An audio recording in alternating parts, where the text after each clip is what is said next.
Cikgu pernah berkata, setiap murid ibarat sebiji benih. Setiap pokok yang besar bermula daripada benih yang kecil.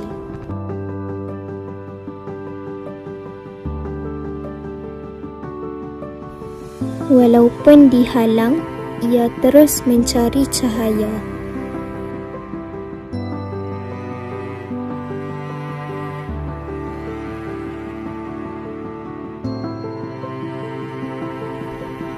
Cabaran menjadikannya lebih kuat.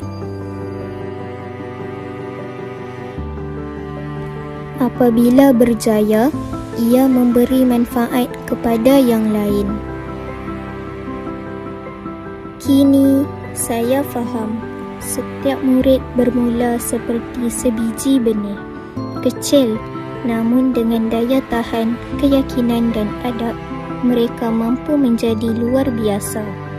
Dan itu sudah memadai untuk menjadi adiwira kepada diri sendiri.